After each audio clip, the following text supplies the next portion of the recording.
Di era Jokowi, hubungan Indonesia dan Cina terbilang sangat akrab. Akibatnya, bagi banyak kalangan, termasuk negara-negara barat, Indonesia dianggap sudah terikat dalam pengaruh Cina. Setelah Prabowo dilantik sebagai presiden, ada sinyal-sinyal yang memperlihatkan arah politik luar negeri Indonesia kemungkinan akan bergeser. Dan itu bisa kita lihat dengan berbagai indikator yang akan kita bahas lebih lanjut.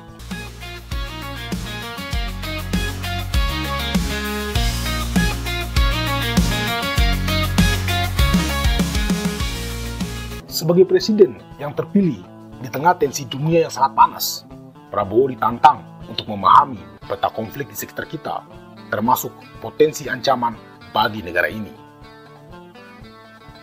Dengan latar belakang militernya, tentulah itu sudah ada dalam kerangka kerjanya. Prabowo sangat memahami persaingan geopolitik di luar sana dan bagaimana Indonesia harus bersikap sekaligus mengambil manfaat dari perkembangan dunia hari ini. Tantangan terbesar Prabowo adalah bagaimana dia mendayung Indonesia di tengah konflik Cina dan Amerika. Sikap Prabowo kepada dua negara itu sangat menentukan, bukan saja untuk Indonesia, tapi juga untuk stabilitas Asia Tenggara. Di era Jokowi, dalam konteks Amerika versus Cina, politik luar negeri kita memang lebih dekat ke Cina, karena ada kepentingan pragmatis untuk menarik masuk uang Cina ke dalam negeri. Dan itu sesuatu yang normal. Cina sebagai rising star, kekuatan ekonomi dunia baru, di mana semua negara berlomba-lomba menarik manfaat dari kemajuan ekonomi Cina, termasuk juga Indonesia. Pertanyaannya sekarang adalah, apakah hubungan mesra Indonesia dan Cina tetap dilanjutkan di era Prabowo, ataukah Prabowo memiliki pendekatan yang berbeda? Ini adalah masalah yang cukup serius. Posisi Indonesia itu strategis bagi kepentingan Amerika dan Cina. Amerika beberapa kali datang melobi Indonesia untuk mendukung status quo di Laut Cina Selatan. Tapi sayangnya tidak diikuti dengan diplomasi ekonomi. Mereka mau membangun dukungan, tapi tanpa disertai dengan investasi. Lucunya lagi, Amerika Serikat bahkan masih ragu-ragu untuk menjual senjata ke Indonesia.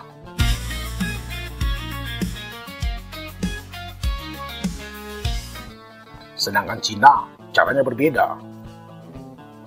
Cina tidak kuar-kuar, tapi diam-diam memasukkan investasi besar ke Indonesia. Dan kebetulan itu sesuai dengan corak pemerintahan Joko Widodo yang fokus pada pertumbuhan ekonomi, mengejar modal demi menghidupkan ekonomi negara. Investasi besar dari Cina ditarik masuk bahkan ke proyek-proyek strategis nasional. Bagi Jokowi, perdebatan bisa ditangguhkan, yang penting modal masuk. Akibatnya, hingga hari ini, problem teritorial di Laut Natuna antara Indonesia dan Cina belum ada kesepakatan, alias sama-sama saling tidak mengakui. Beda Jokowi, beda Prabowo. Prabowo adalah orang lebih paham geopolitik. Dalam beberapa kali pidatonya, beliau sering menggunakan terminologi geopolitik. Bahkan semua calon menterinya dipaksa untuk mengerti dengan isu-isu yang terkait. Ketika pembekalan calon menteri di Hambalang, Prabowo bahkan mengundang John Mearsheimer dan Ray Dalio sebagai pembicara. Mearsheimer ini adalah profesor dari Universitas Chicago, analisis hubungan internasional yang sangat ahli dalam memetakan persaingan antar negara-negara di dunia. Sedangkan Ray Dalio adalah pengusaha ternama yang juga berasal dari Amerika Serikat.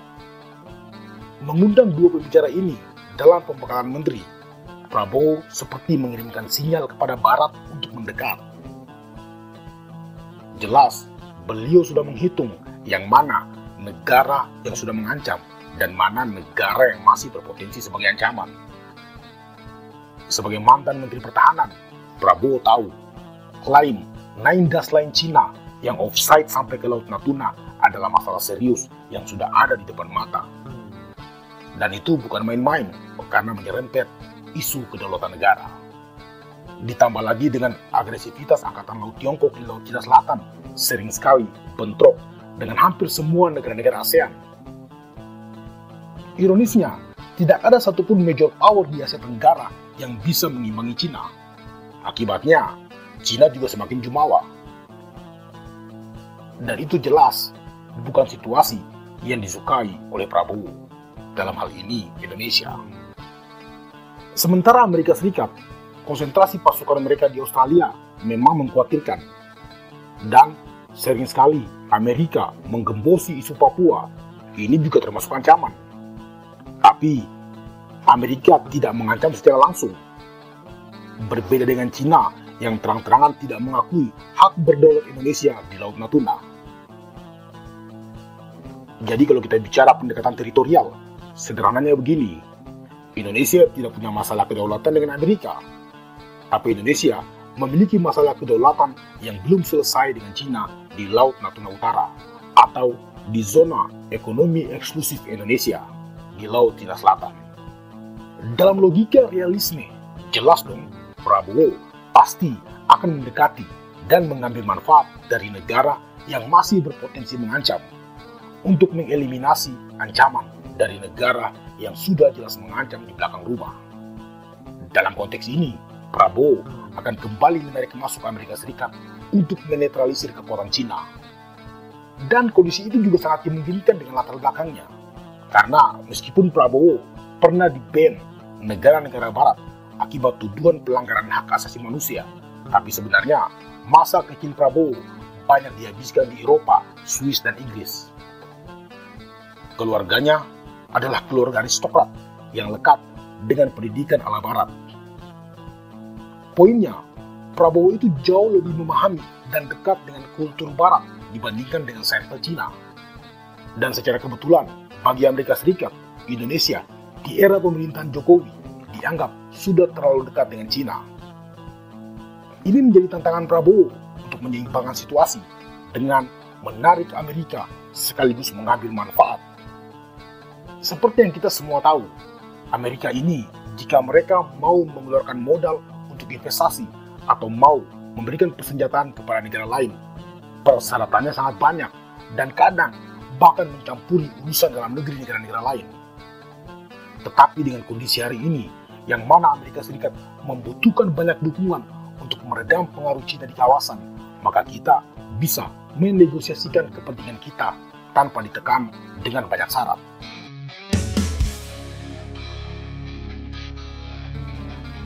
Apa yang kita bahas ini memang ideal-ideal kita yang kita harapkan berjalan sesuai skenario.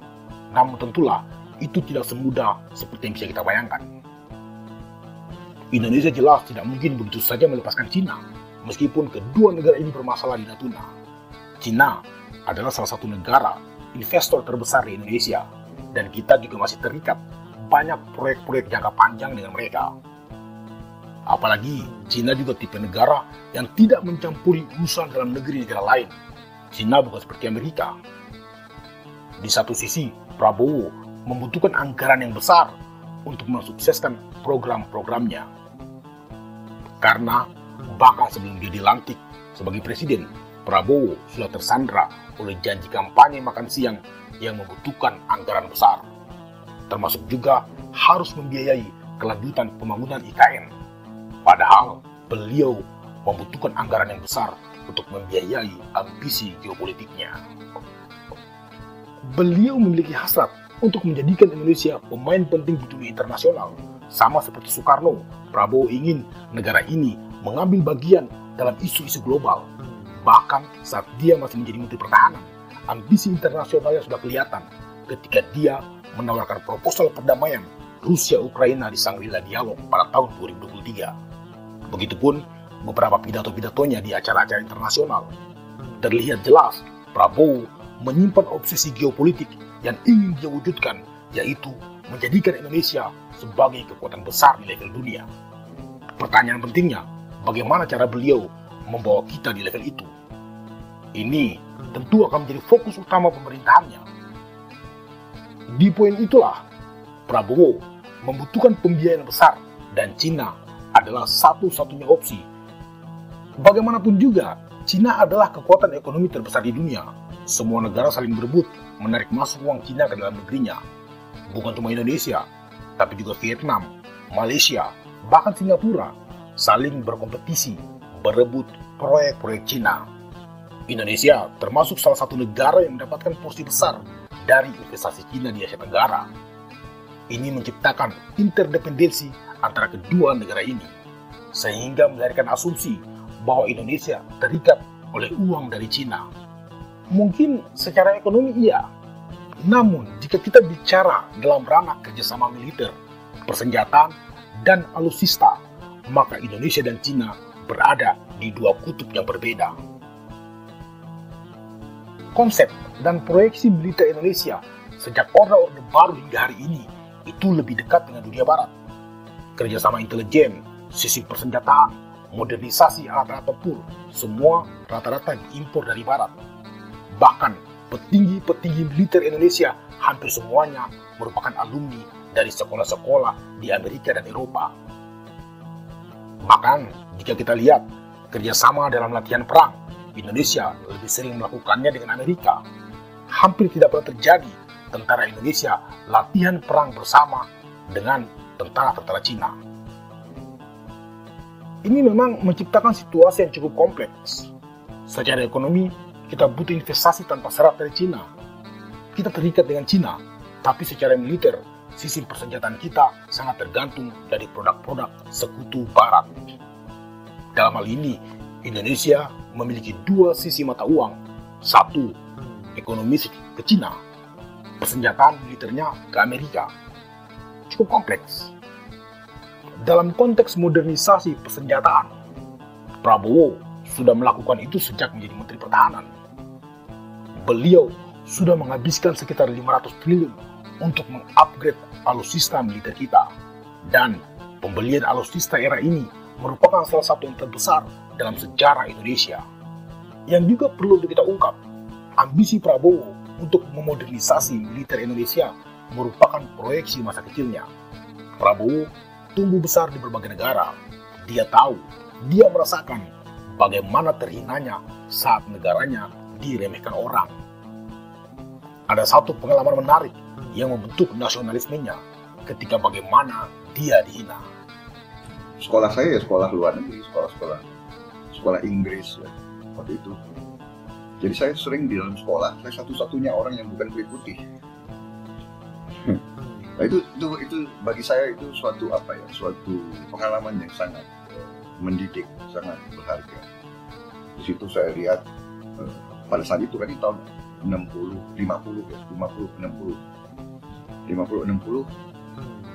rasa superioritas daripada bangsa kulit putih itu sangat tinggi, bangsa barat.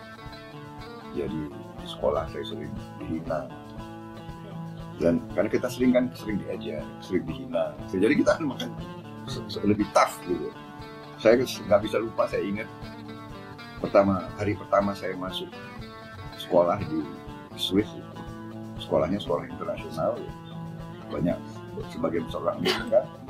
Ya biasalah, saya umurnya berapa waktu itu, 14 tahun, naik bus, langsung ditanya, "Where are you from?" "Kamu dari mana?" Saya jawab, "I'm from Indonesia." Saya dari Indonesia. "Oh, your people still live on trees?" Rakyatmu masih tinggal di pohon. Bayangkan itu ya. Hari pertama kita sudah disambut seperti itu, tapi oke, kita hadapi ya. Saya akhirnya lebih merasakan bahwa kita harus belajar dari barat, keunggulan mereka, tapi kita juga harus bertekad untuk suatu saat membangun negara kita untuk tidak kalah dengan bangsa lain. Jadi dari kecil itu itu dorongan di dalam diri saya bahwa Indonesia harus suatu hari menjadi bangsa yang terhormat, bangsa yang kuat, bangsa yang modern. Ini saya kira hasil daripada masa muda saya, kalau Anda tanya. Mungkin banyak orang menganggap pengalaman tersebut biasa saja, tapi dalam konteks psikologi, pengalaman pribadi seorang pemimpin negara sangat menentukan postur kebijakannya pada negara lain. Teori itu diakui oleh banyak ilmuwan. Pengalaman terhina saat dia masih kecil di luar negeri sangat membekas. Jadi jangan heran Prabowo mengaku menangis ketika pesawat CN-235 Tetuko ciptaan almarhum B.J. Habibie sukses terbang untuk pertama kalinya. Mungkin pangkat saya waktu itu letkol atau kolonel. Pada hari pesawat kita pertama CN-235, kalau tidak salah namanya waktu itu diberi nama oleh Pak Harto Tetuko. Pada hari Tetuko terbang, air mata saya keluar. Air mata saya keluar. Saya bangga bangsa Indonesia bisa bikin pesawat terbang. Begitupun saat dilantik sebagai presiden, Prabowo memilih menggunakan Maung Garuda sebagai kendaraannya yang merupakan produksi dalam negeri. Di antara semua itu, salah satu hal yang penting yang mungkin akan mempengaruhi kebijakan luar negeri Prabowo adalah pengalaman militernya. Prabowo adalah mantan Pangkostrat dengan pangkat jenderal. Dia pernah sangat berjasa dalam memperbarui sistem latihan di satuan elit Kopassus. Mungkin tidak terpikirkan oleh kita bahwa bagaimana usahanya untuk menaikkan standar Kopassus merupakan efek jangka panjang dari pengalaman masa kecilnya. Dan itu dibuktikan dengan keinginannya agar militer negara ini bisa diakui oleh negara lain. Sekarang dia sudah jadi presiden, kontrol eksekutif sudah ada di tangannya. Otomatis yuridiksinya semakin luas. Dia bisa melakukan banyak hal, memperbaiki banyak hal, utamanya dalam konteks pertahanan, militer, dan juga politik luar negeri. Civis pacem parabellum, yang berarti jika kamu menginginkan perdamaian, bersiaplah untuk perang. Bahwa untuk menjaga perdamaian atau mencapai stabilitas, maka ketangguhan militer harus diperkuat. Prabowo paham, jika Indonesia mau menjadi pemain global, maka militer Indonesia harus diperkuat. Karena tanpa kekuatan militer yang signifikan, suara Indonesia tidak akan pernah terdengar. Prabowo jelas paham, dan itu dibuktikan dengan apa yang sudah dia lakukan selama menjadi Menteri Pertahanan, melakukan modernisasi alutsista tentara-tentara Indonesia.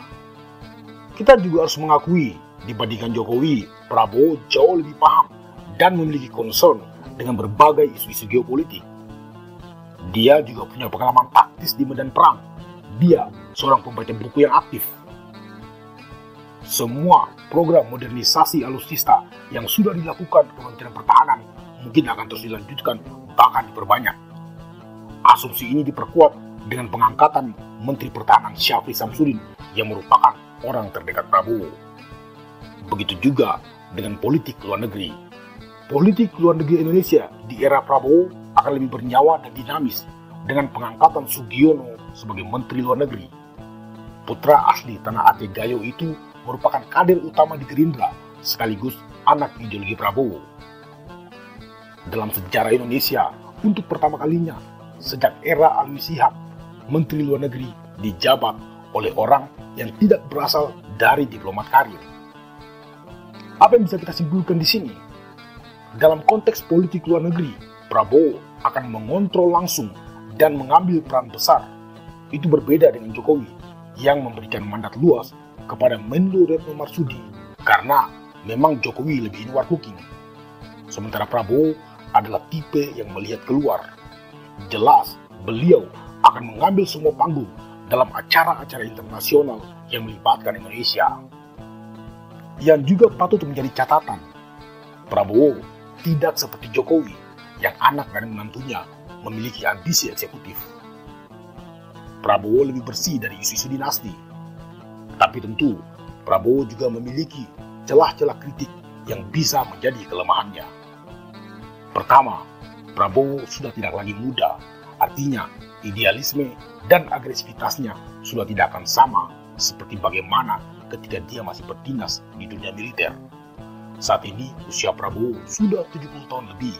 Semangatnya mungkin tidak akan pernah kendor, tapi bagaimanapun juga dia sudah harus banyak berkompromi, terutama menyikapi faksi-faksi politik dalam negeri. Dan itu juga sudah kelihatan dari konfigurasi kabinet Prabowo yang cukup besar. Yang salah satunya adalah untuk mengakomodir kepentingan gerbong-gerbong para pendukungnya. Prabowo tidak bisa memaksakan keinginan internasionalnya tanpa dukungan dari partai-partai pendukung. Fenomena ini memang kondisi yang harus dihadapi dalam politik domestik di Indonesia. Bagaimanapun juga, Prabowo adalah seorang petarung. Kesuksesannya akan teruji dari bagaimana dia mampu menundukkan faksi-faksi politik dalam negeri untuk memperkuat ambisi internasionalnya, menjadikan Indonesia sebagai pemain global. Atau kalian punya pendapat berbeda?